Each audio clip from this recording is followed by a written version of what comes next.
ሰላም ውድ የቤኪ ቲዩብ ቤተሰቦች እንደምን ቆያችሁ? እንኳን ወደ ሌላ ሚስጥራዊና አስደናቂ ጉዞ በሰላም መጣችሁ። ዛሬ ይዘንላችሁ የመጣነው ታሪክ ምናልባት ብዙዎቻችሁ የሰማችሁት ግን ዝርዝሩን ሳታውቁት የቀራችሁበት ዓለም አቀፍ ሚስጥር የሞላበት ጉዳይ ነው። ስሙን ስትሰሙ በልባችሁ ውስጥ ፍርሃትና የማወቅ ጉጉት የሚቀሰቅስ ስለ ቤርሙዳ ትሪያንግል ዛሬ እናወራለን። በዓለም ካርታ ላይ ትንሽ የሚመስለው በሚስጥራዊነቱ ግዙፍ የሆነው የቤርሙዳ ትሪያንግል ምናልባትም ምድር ካሏት እጅግ በጣም እንቆቅልሽ ቦታዎች አንዱ ነው። ይህ የባህር አካባቢ ከአትላንቲክ ውቅያኖስ በስተምዕራብ የሚገኝ ሲሆን የበርካታ መርከቦችና አውሮፕላኖች የመጨረሻ ማረፊያ እንደሆነ ይነገራል። ያለምንም ማስጠንቀቂያ፣ ያለምንም ፍንጭ፣ ያለምንም አካል ጉዳት በቀላሉ ይረሱና ከምድረ ገጽ ይጠፋሉ። ይህንን ሚስጥራዊ የባህር ክልል በጥልቀት እንድትመረምሩት ዛሬ እጋብዛችኋለሁ። በታሪክ ገጾች ውስጥ ተመዝግበው የሚገኙትን አስደንጋጭ ክስተቶች እንቃኛለን። ሳይንሳዊና ከሳይንስ ውጭ የሆኑ ማብራሪያዎችን እንመለከታለን። በስተመጨረሻም ቤርሙዳ ትሪያንግል እውን ገዳይ ቦታ ነው ወይስ የሰው ልጅ ምናብ የፈጠረው ተረት ነው የሚለውን ጥያቄ ለመመለስ እንሞክራለን። አይናችሁን ጨፍናችሁ ሐሳባችሁን ለቃችሁት ወደ ማይታወቀው ዓለም ለመጓዝ ዝግጁ ናችሁ? ከሆነ ጉዟችንን አሁን እንጀምር።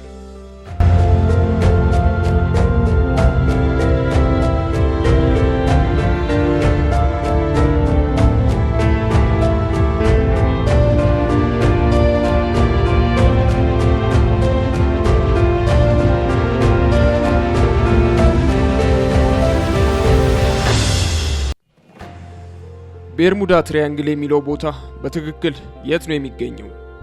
ይህ ስያሜ የመጣውስ ከየት ነው? እስኪ ትንሽ ወደ ኋላ ተመልሰን የዚህን ታላቅ ሚስጥር መሰረት እንመልከት። በካርታ ላይ ስትመለከቱት ቤርሙዳ ትሪያንግል በአትላንቲክ ውቅያኖስ ውስጥ በ3 ነጥቦች የተሰራ ምናባዊ ቅርጽ ነው። እነዚህም ቤርሙዳ በዩናይትድ ኪንግደም ስር የምትተዳደር ደሴቶች ስብስብ ናት። ማያሚ ፍሎሪዳ በዩናይትድ ስቴትስ ደቡብ ምስራቅ የምትገኝ ትልቅ ከተማ። ሳን ሁዋን ፖርቶ ሪኮ የዩናይትድ ስቴትስ ግዛት የሆነች ደሴት ናት። እነዚህ 3 ቦታዎች በቀጥታ መስመር ስታገናኟቸው ግዙፍ የሆነ የ3 ማዕዘን ቅርጽ ታገኛላችሁ። ስፋቱ ወደ 500,000 ካሬ ማይልስ ወደ 1.3 ሚሊዮን ካሬ ኪሎ ሜትር ይደርሳል። ይህ ቦታ በጣም ተደጋጋሚ ጥቅም ላይ የሚውል የባህር ላይ መንገድ ሲሆን ብዙ የንግድ መርከቦች፣ የመንገደኞች መርከቦችና የአሳ ማጥመጃ ጀልባዎችና አውሮፕላኖች በየቀኑ የሚያልፉበት ቦታ ነው። የቤርሙዳ ትሪያንግል የሚለው ስያሜ ለመጀመሪያ ጊዜ ጥቅም ላይ ዋለው በ1950ዎቹ መጀመሪያ ላይ ሲሆን በኤድዋርድ ቫን ዊንክል ጆንስ በታተመ አንድ ጽሑፍ ውስጥ ነበር። ነገር ግን በትክክል ታዋቂ ያደረገው ደግሞ ቪንሰንት ጋዲስ የተባለ ደራሲ በ1964 ዓመተ ምህረት ዘዴድሊ ቤርሙዳ ትሪያንግል የሚል ርዕስ ያለው ጽሑፍ ካወጣ በኋላ ነበር። ከዚያ ወዲህ ይህ ስያሜ የአደገኛና ሚስጥራዊ ቦታ ምልክት ሆኗል። ከዚህ በፊት ይህ አካባቢ ለብዙ መቶ ዘመናት አሳሾችን ሲያስፈራ ነበር። ኮሎምበስ እንኳን በ1492 ወደ አሜሪካ ሲጓዝ በዚህ አካባቢ ያለ ኮምፓሱ እንደተበላሸና እንግዳ የሆኑ መብራቶችን በሰማይ ላይ እንዳየ ማስታወሻዎቹ ያሳያሉ። ይህ የሚያሳየው የቤርሙዳ ትሪያንግል ሚስጥር ከረጅም ጊዜ ጀምሮ እንደነበረ ነው። ነገር ግን ምን ያህል መርከቦች፣ አውሮፕላኖች ነው የጠፉት? እስካሁን ድረስ ምንም አይነት ትክክለኛ ቁጥር ባይኖርም ግምቱ በመቶዎች የሚቆጠሩ መርከቦችና አውሮፕላኖች እንደሆኑ ይገመታል። በዓለም ላይ ካሉ ማንኛውም የባህር አካባቢዎች እጅግ በጣም ብዙ ቁጥር ያላቸው መጥፋቶች በዚህ ክልል ውስጥ ተከስተዋል። ይህ ደግሞ ለምን ይሆን የሚለውን ጥያቄ እንድናነሳ ያደርገናል። አሁን ደግሞ የቤርሙዳ ትሪያንግልን እውነተኛና አስፈሪነት የሚያሳዩ ታሪኮችን እንመልከት። እነዚህ ታሪኮች አንዳንዶቹ በትክክል የተመዘገቡ፣ አንዳንዶቹ ደግሞ የዓይን አማኞች የሰጡት ምስክርነት ይህ ቦታ ምን ያህል እንግዳ እንደሆነ ያሳያል። ከቤርሙዳ ትሪያንግል ታሪክ ውስጥ እጅግ ዝነኛና ግዙፍ ከሆኑ መጥፋቶች አንዱ የዩኤስኤስ ሳይክሎፕስ የጭነት መርከብ ነው። ይህ የዩናይትድ ስቴትስ የባህር ኃይል መርከብ 542 ጫማ ርዝመት ያለውና 306 ሰዎችን ጭኖ በ1918 ከብራዚል ወደ ባልቲሞር ሜሪላንድ ሲጓዝ ነበር። የመጨረሻ መልእክቱ በባርባዶስ አቅራቢያ ሳለ ተልኮ ነበር። ከዚያ በኋላ ግን መርከቡ ያለምንም ዱካ ከምድረ ገጽ ጠፋ። ምንም አይነት የጥሪ መልእክት አልተላከም። ምንም አይነት ፍርስራሽ አልተገኘም። ምንም አይነት የሰው አካል አልተገኘም። መርከቡ በውስጡ ካሉ ሰዎች ጋር ወደ ጥልቁ እንደዋጠች ነበር። ይህ እስከ ዛሬ ድረስ የዩኤስኤስ ባህር ኃይል ታሪክ ውስጥ ከተመዘገቡ ትልልቅ የባህር አደጋዎች አንዱ ሆኖ ይቆያል። ይህ መጥፋት ብዙ ወሬዎችን አስነስቷል። አንዳንዶች በጀርመን ሰርጓጅ መርከብ እንደሰጠመች ቢገምቱም በዚያ ጊዜ ግን በአካባቢው የጀርመን ሰርጓጅ መርከብ እንዳልነበር ተረጋግጧል። ሌሎች ደግሞ እንግዳ በሆኑ የተፈጥሮ ክስተቶች እንደጠፋች ያምናሉ።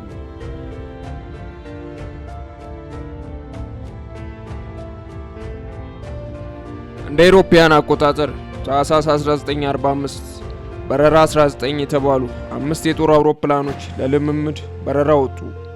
የአውሮፕላኑ መሪ በሬዲዮ እንዲህ አለ። ሁሉ ነገር እንግዳ ነው። ውቅያኖሱ እንኳን እንደ ወትሮ አይደለም። ሰማዩ ነጭ እየሆነ ነው። ከዚህ በኋላ ግንኙነቱ ተቋረጠ። የሚገርመው ግን እነርሱን ለመፈለግ የተላከው ሌላኛው ግዙፍ አውሮፕላንም እዚያው ደብዛው ጠፋ። በአንድ ቀን ውስጥ 6 አውሮፕላኖችና 27 ሰዎች እንደ ጉም በነው ቀሩ። ከዚህ በኋላ ነው ይህ ቦታ የተረገመ ነው የሚል ወሬ ዓለምን ያጥለቀለቀው። እያንዳንዱ ለተፈጠሩት ነገር ሳይንቲስቶች ዝም አላሉ። ጥቂት ምክንያቶችን ይገምታሉ። ከባህሩ በታች ትላልቅ የጋዝ ክምችቶች አሉ። እነዚህ ጋዞች በድንገት ሲፈነዱ የውሃውን ጥግግት ይቀንሱታል። በዚህ ጊዜ መርከቦች ልክ እንደ ድንጋይ በቀጥታ ወደ ታች ይሰምጣሉ። በዚህ ቦታ ላይ ኮምፓስ ትክክለኛውን ሰሜን እንደማያሳይ ይናገራሉ። ይህ ደግሞ አብራሪዎቹ መንገድ እንዲስቱ ያደርጋል። አንዳንድ ተመራማሪዎች በቦታው ላይ ባለ 6 ማዕዘን ቅርጽ ያላቸው ደመናዎች እንደሚፈጠሩ፣ እነዚህ ደመናዎች እንደ አየር ቦምብ ሆነው አውሮፕላኖችን እንደሚገፈትሩ ይናገራሉ። ግን ደግሞ በሌላ በኩል ኤሊየንስ ወይም የውጭ ዓለም ፍጥረታት ሰዎችን ለምርምር ይወስዳሉ የሚሉ ወይም የጠፋችው አትላንቲስ ከተማ ከባህሩ ስር ሆና መርከቦችን በኃይል ትስባለች የሚሉ ሚስጥራዊ ወሬዎችም አሉ። አሁን ግን እውነቱን እንነጋገር። ቤርሙዳ ትሪያንግል እውነት ይለያል? የዓለም የባህር ላይ አደጋ መዝጋቢዎች ብንመለከት በዚህ ቦታ ላይ የሚከሰቱት አደጋዎች ቁጥር በሌሎች ውቅያኖሶች ላይ ከሚከሰቱ አደጋዎች እምብዛም አይበልጥም። ቦታው ከፍተኛ የንግድ ልውውጦች የሚደረግበት በመሆኑ ብዙ መርከቦች ያልፉበታል። ብዙ መርከቦች ባሉበት ደግሞ ብዙ አደጋ መኖሩ የማይቀር ነው። ነገር ግን የሰው ልጅ ሚስጥር ስለሚወድ ተራውን አደጋ ወደ ተረትና አስፈሪ ታሪክ ቀየረው። አብዛኞቹ መጥፋቶች በአሰቃቂ ማዕበል ወይም በሰው ትተት የተፈጠሩ መሆናቸውን የቅርብ ጊዜ ጥናቶች ያሳያሉ።